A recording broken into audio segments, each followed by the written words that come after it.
हिंद किसान भाइयों, Atish wait official पे आप लोगों का फिर से एक बार स्वागत है। किसान भाइयों, आप लोगों का जो प्यार और सहयोग मिल रहा है इसके लिए आप लोगों का बहुत बहुत धन्यवाद। तो किसान भाइयों, आज हम लोग एक नए टॉपिक के ऊपर जो है कि चर्चा करेंगे। जो टॉपिक है किसान भाइयों, पोषक तत्व। हमारे जानवरों में पोषक तत्व क्यों बहुत महत्वपूर्ण है और पोषक तत्व के कमी की वजह से जानवरों में किस किस प्रकार की बीमारियां होती हैं और जो है कि क्या हानियां होती हैं और जानवरों में कैसे कैसे दिक्कत आते हैं और पोषक तत्व की कमी को जानवरों में किस प्रकार से पहचाना जा सकता है, तो इसके ऊपर जो है कि हम लोग चर्चा करेंगे। तो किसान भाइयों, आप लोगों से निवेदन है कि वीडियो में लास्ट तक बने रहें।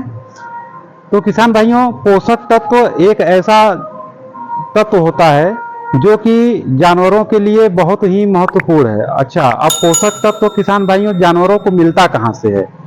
मुख्य बात यह है कि अब जैसे आपको पोषक तत्व देना है जानवरों को, तो हम कहाँ से देंगे? क्या ऐसा हम खिलाएं कि जैसे जानवरों को पोषक तत्व की पूरी तरह से प्राप्ति हो सके? तो किसान भाइयों, पोषक तत्व जो है कि खास तौर से जैसे कि केवल भूसा खिलाएंगे तो उसमें तो पोषक तत्व पूरी मिलेगी नहीं।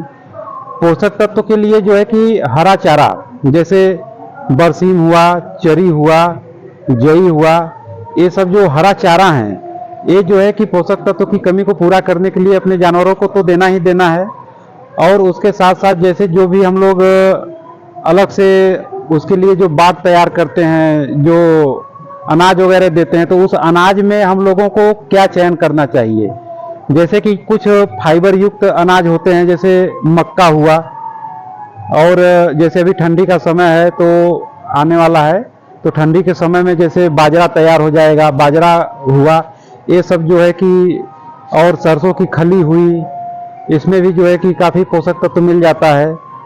और जो है कि अलसी की खली हुई, और चोकर हुआ, मक्के का भक्का हुआ जो आता है, प्लस दालों की जो चुन्नी आती है, तो तरह तरह प्रकार के दालों की चुन्नी आती है, जिसमें अरहर हुआ, चना हुआ, मटर हुआ, केराव हुआ, ये सब तमाम प्रकार की दालों की चुन्नी आती है। तो उन सबको जो है कि एक उचित मात्रा में बना के हमारे जानवर को, जिस हिसाब से जानवर हमारा दूध दे रही हैं और उनका बॉडी वेट क्या है, उस पे जो निर्भर करता है, प्लस उनके दूध पे भी निर्भर करता है, तो उस हिसाब से हम लोगों को उनको पोषक तत्व की मात्रा को देना चाहिए। तो अब किसान भाइयों, ये तो मान के चलिए कि ऐसे स्रोत हैं कि जो अवेलेबल हैं, हर जगह आपको मिल जाएंगे, सब कुछ है। अच्छा, उन किसानों को प्रॉब्लम आती है किसान भाइयों जहाँ की हरा चारा नहीं अवेलेबल है, हरा चारा नहीं बराबर दे पाते हैं, और जो है कि उनके जानवर जो है कमज़ोर हो जाते हैं और कई प्रकार की उसमें समस्याएं आ जाती हैं। तो उनको क्या करना है? उनको किसान भाइयों एक मिनरल मिक्सचर, कोई भी अच्छी कंपनी का मिनरल मिक्सचर, बहुत सी कंपनियां मिनरल मिक्सचर बनाती हैं, लेकिन हमको ऐसे मिनरल मिक्सचर का चयन करना है कि जो मिनरल मिक्सचर अच्छा हो और उसका रिस्पांस बढ़िया हो। जैसे कि कुछ मिनरल मिक्सचर मैं आपको बताऊंगा जिसका हम लोगों को रिस्पांस बहुत बढ़िया मिला है। उसमें पोषक तत्व की मात्रा भी बहुत अच्छा होता है, जिसमें आयरन होता है, कैल्शियम होता है, मैग्नीशियम होता है, कोबाल्ट होता है। इस प्रकार से कई जो है कि होते हैं जो कि जानवरों के लिए बहुत ही महत्वपूर्ण होते हैं। तो सबसे पहले नंबर पे जो मिनरल मिक्सचर जो हम लोग बताते हैं किसानों को, जो बको हम लोग लेते हैं चिलेटेड अल्वाइट एम, ये एलम्बिक कंपनी का मिनरल मिक्सचर है और बहुत ही ज़बरदस्त मिनरल मिक्सचर है। इसका रिजल्ट जो है कि बहुत बढ़िया मिला है और इसकी मात्रा भी बहुत कम देनी पड़ती है। ज़्यादा से ज़्यादा 30 ग्राम से 50 ग्राम आप पर डे एक जानवर को आप दे सकते हैं, और वो जो है कि हर एक प्रकार के जितने भी तत्व होते हैं उसकी पूर्ति जो है जानवरों में पूरी तरह से कर देता है। और उसके बाद तमाम कंपनियों के आते हैं, जैसे बीरबैग का हुआ, चिलेटेड एग्रीमिन फोर्ट हुआ, वो भी बढ़िया मिनरल मिक्सचर है, और सामर्थ्य का भी जो है कि मिनरल मिक्सचर आता है। तो इस प्रकार से बहुत सी कंपनियों के मिनरल मिक्सचर आते हैं, लेकिन मिनरल मिक्सचर आपको वहीं देना है जिसमें आप देख लीजिए कि हर एक मिनरल मिक्सचर की अपेक्षा उसमें तुलना कर लीजिए, पीछे उसमें पोषक तत्व तो लिखे रहते हैं, कौन सी मात्रा ज़्यादा मात्रा में है, कम मात्रा में है, उस हिसाब से आप मिला लीजिए, लिया करिए। उसके बाद फिर जो है कि अपने जानवरों को मिनरल मिक्सचर दिया कीजिए। तो ये तो हो गया कि अगर आपके पास हरे चारे 12 के 12 महीने अगर अवेलेबल नहीं हो पा रहे हैं तो आपको मिनरल मिक्सचर तो देना ही अपने जानवरों को, पर डे देना है उससे। अच्छा, इससे मिनरल मिक्सचर देने से लाभ क्या है? मिनरल मिक्सचर देने से जो लाभ है इस पे हम लोग चर्चा करते हैं। इसमें सर्वप्रथम ऐसा होता है किसान भाइयों की जैसे हमारे जानवर जो बार बार रिपीट कर रहे हैं, वो भी जो है कि पोषक तत्व के कमी के कारण से ही ऐसा हो रहा है कि जो हमारे जानवर बार बार रिपीट कर रहे हैं। ऐसा अभी जो चारा वगैरह है इसमें इतने ज़्यादा जो फर्टिलाइजर का प्रयोग हो रहा है वो भी काफ़ी नुकसानदेह होता है।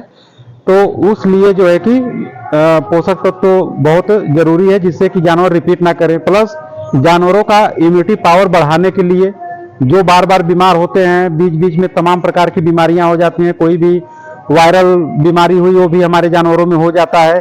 तो अगर पोषक तत्व उनके अंदर पर्याप्त है, कोई पोषक तत्व की कमी नहीं है, तो उनका जो है कि रोग रोधक क्षमता बढ़ा है जिससे वो बीमारियों से लड़ सकते हैं। तो जो छोटे मोटे बीमारियां हैं तो उनसे वो बचे रहेंगे, किसी भी प्रकार का कोई प्रॉब्लम नहीं आएगा।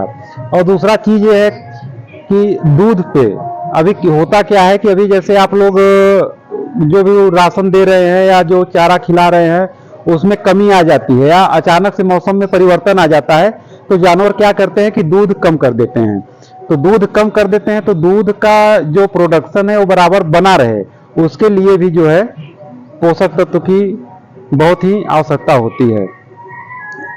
और किसान भाइयों, बहुत से जानवरों में आप देखते होंगे जैसे कि आयरन की कमी से जानवर एकदम पतला हो जाता है, गलने लगता है, पता ही नहीं चल पाता है कि इसको क्या दें। आप पूरी तरह से सब कुछ खिला रहे हैं, पिला रहे हैं, प्रॉपर उसको प्रचुर मात्रा में अनाज वगैरह भी दे रहे हैं, लेकिन फिर भी आपका जानवर कमजोर हो जा रहा है। तो आप तो सब कुछ दे रहे हैं, कोई दिक्कत नहीं है, लेकिन प्रॉब्लम कहाँ है कि आप जो दे रहे हैं उसके शरीर में लग नहीं रहा है। तो लग क्यों नहीं रहा है? क्योंकि उसके अंदर कुछ कमी है।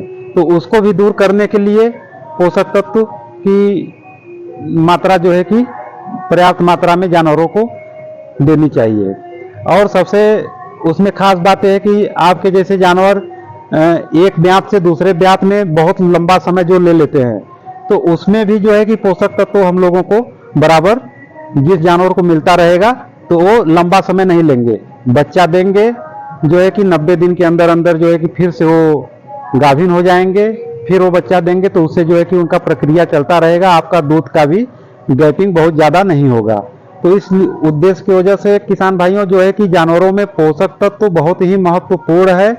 और जो आप अनाज वगैरह जो खिला रहे हैं उसके साथ साथ अपने अनाज में एक मात्रा पोषक तत्व की जरूर बढ़ा लीजिए, उसका बहुत ज़्यादा खर्चा नहीं आता है।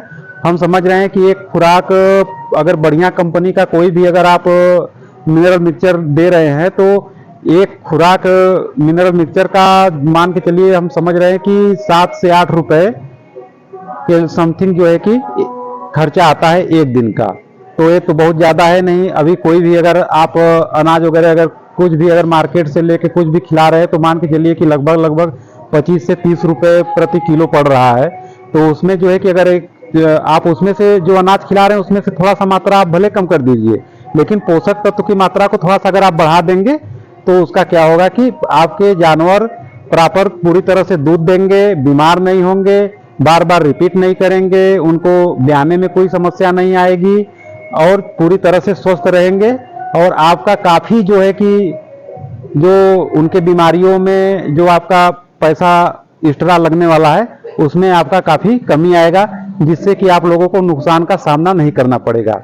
तो इसी के साथ हम अपनी बारी को विराम देते हैं किसान भाइयों।